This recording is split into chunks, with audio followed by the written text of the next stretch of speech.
কোরআন অবতীর্ণ করা, আপনাকে সেটাকে মুখস্থ করিয়ে দেয়া, সেটা আপনি পাঠ করা এবং সেটার বিশ্লেষণ করা, সবটাই আমি আপনাকে করিয়ে দেব। সুবহানাল্লাহ। তো দীর্ঘ 23 বছরে অবতীর্ণ কোরআন কিভাবে রমজানে অবতীর্ণ হলো, এই বিষয়টা বুঝতে হলে আমাদেরকে বুঝতে হবে কোরআন অবতীর্ণ হওয়া মোট 2 বার। আসসালামু আলাইকুম ওয়া রাহমাতুল্লাহি ওয়া বারাকাতুহু। প্রিয় দর্শক, আমন্ত্রণ সবাইকে এশিয়ান ডুপ্লেক্স টাউন লিমিটেড নিবেদিত ইসলামে ব্যবসা বাণিজ্য পাওয়ার্ড বাই মডার্ন বোর্ড। প্রিয় দর্শক, বাংলা ভিশনের পর্দায় প্রতিদিন দেখছেন আপনাদের প্রিয় অনুষ্ঠানটি। উপস্থাপনায় আছি আমি আপনাদের প্রিয় ভাই গাজী সানুল্লাহ রহমানী। দর্শক, রামাদানের মূল পরিচয়টা আসলে কি?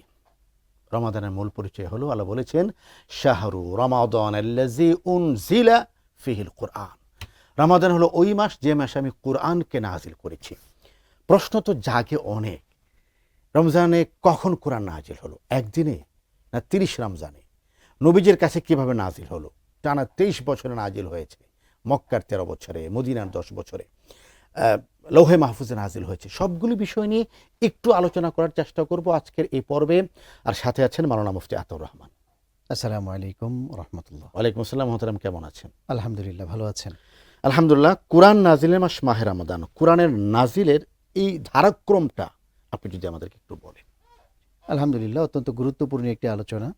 মহান আল্লাহ তাআলা রমজানকে বরকতময় এবং মহিমান্বিত করতে যেয়ে কোরআনুল কারীমে যে আয়াত অবতীর্ণ করেছে, আপনি পড়েছেন ইতিমধ্যে, শাহরু রমাদানাল্লাযী উনজিলা ফীহিল কুরআন।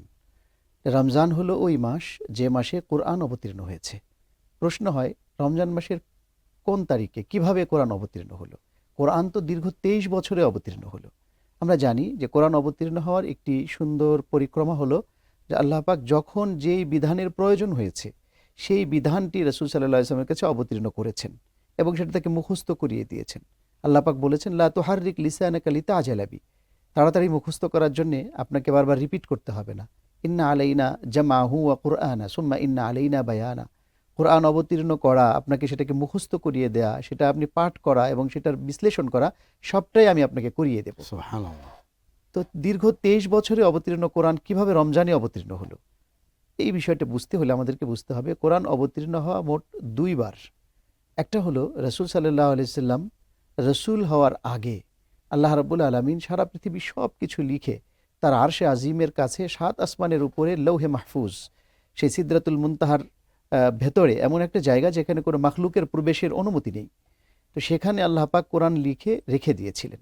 যখন আমাদের নবী হযরত মুহাম্মদুর রাসূলুল্লাহ সাল্লাল্লাহু আলাইহি ওয়াসাল্লাম পৃথিবীতে আগমন করার সময় নিকটবর্তী হলো, তো আল্লাহ রাব্বুল আলামিন আনুষ্ঠানিকভাবে ফেরেশতাদের মাধ্যমে লৌহে মাহফুজের সেই বিশাল জায়গা থেকে 7 আসমান ভেদ করে প্রথম আসমানে কোরআনুল কারীমকে একসাথে অবতীর্ণ করলেন পৃথিবীতে পাঠানোর পূর্ব প্রস্তুতি হিসেবে। সেই লৌহে মাহফুজ থেকে 7 আসমান ভেদ করে প্রথম আসমানে কোরআন নিয়ে আসার এই যে এক ঐতিহাসিক এবং বরকতময় ঘটনা, এই ঘটনাটি ঘটেছিল মূলত রমজান মাসে। রমজানকে মহিমান্বিত করার জন্যে আল্লাহ রাব্বুল আলামিন এই ঘটনাটি রমজানে ঘটিয়েছেন। ওই কথাটি আল্লাহ পাক রমজানের ব্যাপারে বলেছেন, শাহরু রমাদানাল্লাযী উনজিলা ফীহিল কুরআন। রমজান হলো ওই মাস যে মাসে কোরআন অবতীর্ণ হয়েছে, অর্থাৎ লৌহে মাহফুজ থেকে পূর্ণ কোরআন ফেরেশতাদের মাধ্যমে প্রথম আসমানে অবতীর্ণ হয়েছে।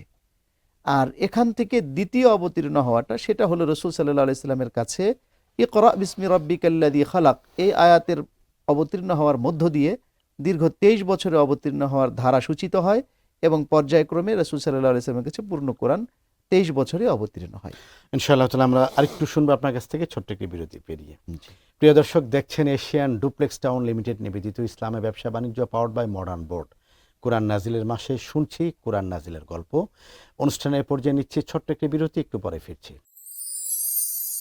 সর্বাধুনিক প্রযুক্তিতে তৈরি এবি পলি পাইপ, আধুনিক যুগের পাইপ। এবি পলির মানে বুদ্ধিমানরাই জানে। AB poly UPVC pipes and fittings, টিকবে যুগের পর যুগ।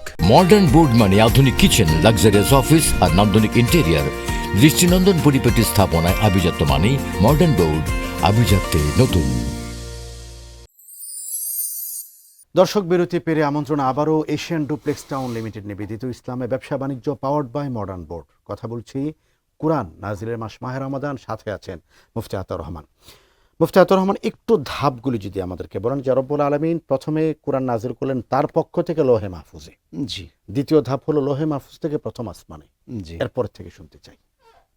এরপরে আল্লাহ রাব্বুল আলামিন পূর্ণাঙ্গ জীবন বিধান ইসলামে কোরআনুল করিমকে অবতীর্ণ করেছেন অন্যান্য আসমানি কিতাবের থেকে ব্যতিক্রম।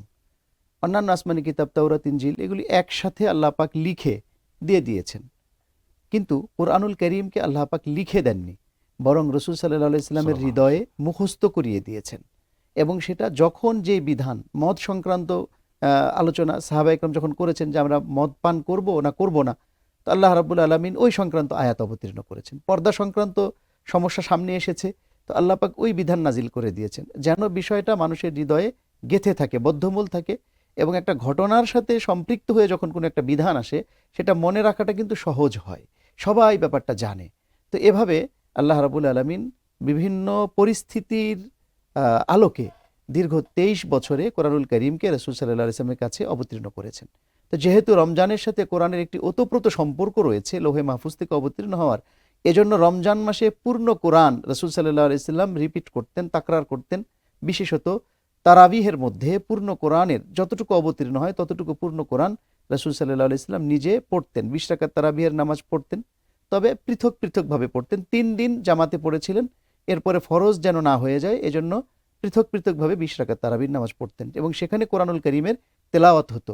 এজন্য আমাদেরও যেটা করা দরকার যে রমজানের মধ্যে বেশি বেশি কোরআনুল করিমের তেলাওয়াত, যারা ভালো তেলাওয়াত করতে পারেন তেলাওয়াত করবেন। কেউ যদি এমন হয় যে তিনি তেলাওয়াত জানেন না, তো শেখার চেষ্টা করার পাশাপাশি তিনি আবার তেলাওয়াতটা শুনবেন। ওয়া ইদা কুরিয়াল কুরআন ফাসতামিউ লাহু ওয়া আনসিতু, যখন কোরআন তেলাওয়াত করা হয় তোমরা খুব মনোযোগ দিয়ে শোনো এবং চুপ থাকো। তো তারাবিহের মধ্যে হাফেজ সাহেবগণ তেলাওয়াত করেন, পেছনে যারা আছে তারা এই আয়াতের উপর আমল করে যে কোরআনুল করিমের তেলাওয়াতটা তারা শুনে, তেলাওয়াত শুনলেও কিন্তু তেলাওয়াত করার মতো সওয়াব আল্লাহ রাব্বুল আলামিন দিয়ে থাকেন। পাশাপাশি রমজান মাসে সকলেই আমরা যতটুকু পারি কোরআন তেলাওয়াত করব এবং কোরআনুল করিমকে সুন্দরভাবে পাঠ করব। কারণ হাদিসের মধ্যে এটাও আছে, মাল্লাম ইয়াতাগান্না বিল কুরআন ফালাইসা মিন্না, যে ব্যক্তি সুন্দরভাবে কোরআন পাঠ করে না সে আমার আদর্শের উপরে নেই। এজন্য আমরা সুন্দরভাবে কোরআন পাঠে অভ্যস্ত হব, রমজান মাসে বিশেষ করে তারাবিহের মধ্যে শুনবো। আর নিজেরা যে যতটুকু পারি, অনেকে আছেন যে খুব সাবলীলভাবে তেলাওয়াত করতে পারেন না, বেঁধে বেঁধে যান, তাদের ব্যাপারে আরও ফজিলতের কথা রাসূল সাল্লাল্লাহু আলাইহি ওয়াসাল্লাম বলেছেন। মান কারাআ ফাতাকাকা, যে ব্যক্তি কোরআন পড়তে যায় কিন্তু বেঁধে যায়, ঠেলে ঠেলে পড়ে, ফালাহু আজরান, রাসূল সাল্লাল্লাহু আলাইহি ওয়াসাল্লাম বলেছেন সে ডাবল সওয়াব পাবে, কারণ সে পারে না তাও কষ্ট করে সে পড়ছে। এজন্য আমরা কেউ এটা বলবো না যে আমি তো খুব সাবলীলভাবে তেলাওয়াত করতে পারি না, আমার তো অনেক সময় লেগে যায়। না, সময় লেগে যাক, কিন্তু আমি তেলাওয়াত করার চেষ্টা করব, আমার চেষ্টাটাও একটা অব্যাহত রাখতে হবে। জাযাকাল্লাহ খাইর। মুফতি আতাউর রহমান, অনেক ধন্যবাদ আপনাকে সুন্দর আলোচনা করার জন্য। আপনাকেও ধন্যবাদ।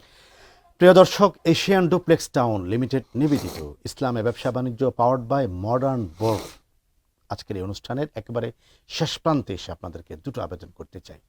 1 নম্বর হলো রমাদান হলো কোরআন মাস, 2 নম্বর হলো কোরআন হলো এমন এক কিতাব যার পর আর কোনো কিতাব নেই। সুতরাং আসুন কোরআনের আলোয় আলোকিত হই, কোরআনের চেতনায় উদ্ভাসিত হই, কোরআনের প্রেরণায় চেতনাদীপ্ত হই, কোরআনময় জীবন গড়ে তুলি। আল্লাহ তাওফিক দান করুন, আমিন। আসসালামু আলাইকুম ওয়া রাহমাতুল্লাহি ওয়া বারাকাতুহু।